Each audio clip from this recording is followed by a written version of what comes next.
Good morning, 7th class. Let's start second part of our second chapter. This story is the child. Name of the child Ravi, Mridu, Meena, and his sister Lali. Okay. He played a few notes.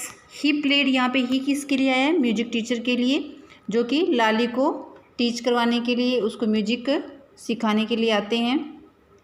तो यहाँ ये रवि कह रहा है कि वह बहुत ही अच्छी नोट्स है। नोट्स का मतलब होता है यहाँ पे ताल लय बजाते हैं।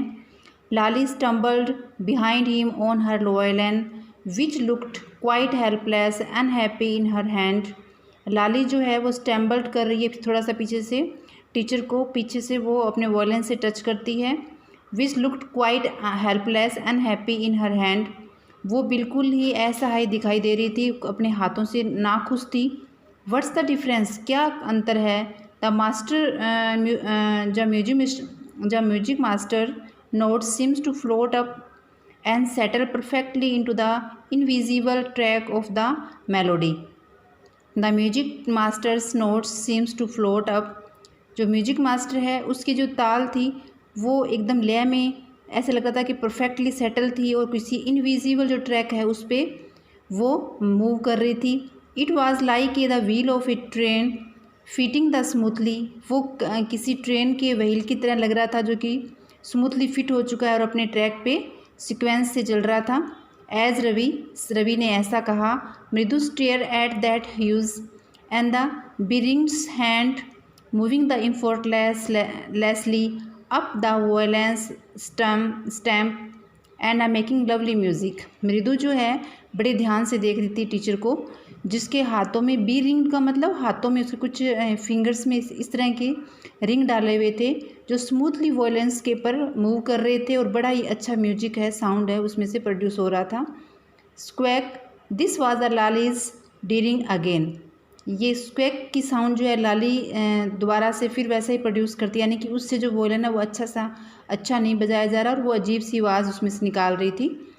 तभी एक बाहर से आवाज़ सुनाई देती है, Amma came a wail from the gate, Amma O अम्मा। बाहर से कोई आवाज़ लगा रहा था अम्मा से। तो Ravi send that beggar away cried his mother from the back baramda where the she was chatting with the Tapi. Ravi जो है उसकी मदर आवाज़ लगाती है रवि की बरामदे में जो बैठी है अपने तापी के पास बातें कर रही है। वो चैटरिंग का मतलब होता है बातें करना, गप्पे मारना, तो वो चैटरिंग कर रही है। वो वहाँ से जब उसकी मदर को आवाज़ सुनाई देती है बैगर की, तो वो रवि को कह रही है कि रवि देखो कोई भिखारी आया, उसको भगाओ यहाँ से। He has been coming here every day for the past week, वह यहाँ पे पिछले सप्ताह से रोज़ आता है। It's the time he found another house to beg from, ये समय है कि जब उसको दूसरे जो है घर में जाना चाहिए भीख मांगने के लिए। पाती एक्सप्लेन टू तापी, पाती जो है वो तापी से उसके बारे में एक्सप्लेन करती है। Mridu and Meena followed the Ravi out, अब उस आवाज़ के साथ ही रवि बाहर जाता है, उसके पीछे पीछे मीना और मृदु जाती है। और beggar was already in the garden making himself quite at home, वो बाहर देखते हैं कि गार्डन में एक बैगर खड़ा था, बिल्कुल शांत से घर की तरफ देख रहा था। He had the spread his the upper cloth under the neem tree and was leaning against its trunk, वो भिखारी है, उसने अपने क्लॉथ को, अपर जो क्लॉथ है उसको फैला रखा था एलम के लिए, भीख के लिए, और साथ में ही वो नीम की ट्री जो है उसके ट्रंक के सहारा लेके वो वहाँ पे आराम कर रहा था। And take a little snooze which he waited for the alms to appear, snooze का मतलब होता है हल्की सी झपकी लेना, नींद लेना, तो वो सहारे लेके थोड़ा सा वो उस पेड़ के सहारे आंखें मूंद कर वो खड़ा था, इंतज़ार कर रहा था कि कोई आएगा और उसको एलम दे जाएगा, भीख दिख जाएगा। Go away said the Ravi sternly, Ravi ने थोड़ी मजबूती से गुस्से से कहा कि चले जाओ। माई पाती से it's the time you found another house to beg from, मेरी पाती कह रही है कि तुम्हें अब जाना चाहिए, किसी और घर से भीख लेनी चाहिए। The bagger open his I very wide and the gazed at each of the children one by one, अब जो बैगर अपनी आंखें खोलता है और धीरे से, और फिर वो अपने आंखों को फैलाते हुए उन बच्चों को देख रहा है one by one. The ladies of this house, वो कह रहा है कि इस घर की औरतें, at the last in the voice choked with feeling, are very kind soul, I have souls, I have kept my body and the soul together on their the generosity for a whole week। Ladies जो है इस घर की वो तो बड़े ही दयालु है, बड़े ही नरम दिल की है। मैंने पूरे सप्ताह मैंने उनकी उदारता देखी है। I can't believe that they would turn me away, मुझे विश्वास नहीं हो रहा कि वो मुझे कह रही है कि यहाँ से चले जाओ। ही रेज्ड हिज वॉइस, अम्मा ओ अम्मा, वो उसके बाद फिर दोबारा से आवाज़ लगाता है कि Amma O Amma. Said his wails might be, दोबारा से फिर उसने विलाप किया। But it certainly wasn't feeble, लेकिन इस बार वो धीमा नहीं था। It began in deep strong rumble somewhere in his withered belly, दोबारा से वो क्या है ऊंची आवाज़ के अंदर फिर दोबारा से आवाज़ लगाता है। Came the booming out of his mouth with its few remaining teeth stained brown and the battle chewing। तो वो जो है बूमिंग का मतलब है कि लाउड वॉइस साउंड स्पोटेड, उसने दोबारा से फिर क्या है ऊंची आवाज़ के अंदर फिर वो दोबारा से क्या करता है आवाज़ लगाता है और अम्मा वो अम्मा के साथ वो साउंड से आवाज़ लगाता है। Ravi tell him there is nothing left in the kitchen call the Rukumani, उसकी जो रुकुमानी जो आंट है वो कह रही है कि रवि उसे कहो कि वापस किचन में कुछ भी नहीं बचा है। And he is no to come again tell him that she sounded fed up, वो दोबारा से कह रही है कि यहाँ दोबारा कभी मत आना और किचन में कुछ भी नहीं है खाने को देने के लिए। Ravi didn't have to repeat at all the beggar what his mother said had been the easy for them to hear. Under the neem tree the beggar sat up and the sight. Ravi जो है उसको दोबारा मदर का sentence repeat नहीं करना पड़ा क्योंकि वो मदर की आवाज़ बिल्कुल साफ़ जो है वो बैगर को सुनाई देगी थी। वो वहीं पे पेड़ के नीचे बैठ गया और आह भरने लगा। साई का मतलब होता है साइड मतलब आह भरना। I will go he had वीरिंगली का मतलब चिंता से, वो चिंता से कह रहा है कि हाँ मैं चला जाऊँगा। Only let me have a rest here under the tree, थोड़ी देर मुझे इस पेड़ के नीचे आराम करने दो। The sun is so hot and the tar has the melted on the road, धूप बहुत तेज़ थी, गर्मी थी और रोड जो है वो ऐसा लग रहा था कि उस पर जो तार है वो यहाँ पे जो ब्लैक कलर का लिक्विड उस पर डाला होता है वो पिघल गया है। My feet are the already blistered, मेरे पैरों पे पहले से छाले हैं। He stressed out his feet to show large pink peeling blister on the soil of the his bare feet, उसने अपने पैरों को फैलाते हुए दिखाया जो कि उसके पैरों पे जो ब्लिस्टर थे उनका जो है स्किन जो है वो उतरी हुई थी और वो पिंक कलर के स्किन दिखाई दे रही थी उसके नगन पैरों में। I suppose he doesn't have the money to buy chappal, Mridu whisper to the Meena Ravi. Whispered का मतलब होता है धीरे से बोलना, वो धीरे से मृदु बोल रही है उसके साथ रवि और मीना को कह रही है कि शायद इसके पास बेचारे के पास चप्पल खरीदने के भी पैसे नहीं हैं। Have you got an old pair too in the house somewhere, क्या तुम घर में से कहीं उसके लिए पुरानी चप्पल ला सकते हो। I don't know said the Ravi कहा मैं नहीं जानता।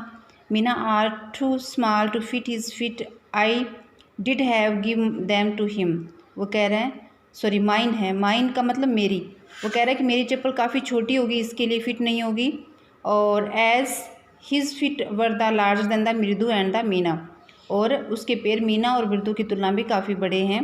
The beggar was seeking out his upper cloth and the tightening the cloth, he raised his eyes and the looked fearfully at the road and gleaming in the afternoon heat. The beggar was seeking out his upper cloth, beggar जो है वो अपने ऊपर का cloth को थोड़ा खींचता है, धोती को टाइट करता है और अपनी आंखों को फैला रहा है, वो रोड की तरफ देख रहा है डरा हुआ क्योंकि उसके पैरों पे काफ़ी छाले हैं और उसको गर्म जो है बाहर तपती जो रोड है उससे डर लग रहा था जाने से। Fourth paragraph, he need the something on his fit, Meena sad her big I feeling it is not fair, वो कह रही कि उसको मीना कह रही है कि उसको ही नीड समथिंग, उसको अपने पैरों के लिए कुछ चाहिए, ये सही नहीं है।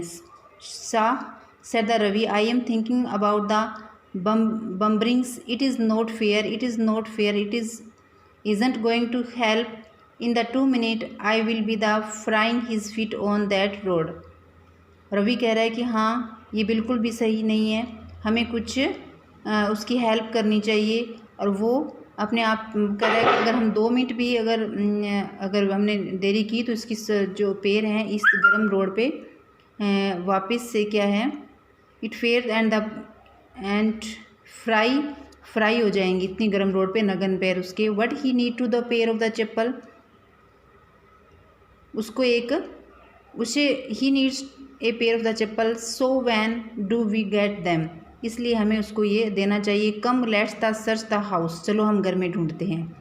ही push the Mridu and Meena into the house and just as she stepped into the baramda. अब वो मिर्दू और मीना को घर के अंदर धकेलते हैं और वो सभी ढूंढने लग जाते हैं चप्पल को। Mridu's eye fell the old looking chappal she had noticed when the she arrived. Mridu ने वो पुरानी चप्पल की याद आई जब वो घर में घुसते समय उसने देखी थी।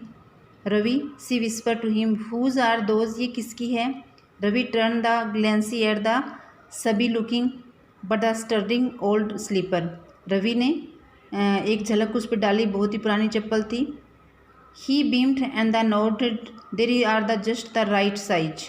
वो कह रहा है कि पता नहीं, अपना नोटेड का मतलब होता है सिर हिलाना, और वो कह रहा है कि हाँ ये चप्पल बिल्कुल सही है उसके साइज़ के लिए। ही सैड एंड पिकिंग दैम हम, उसने उसको उठाया।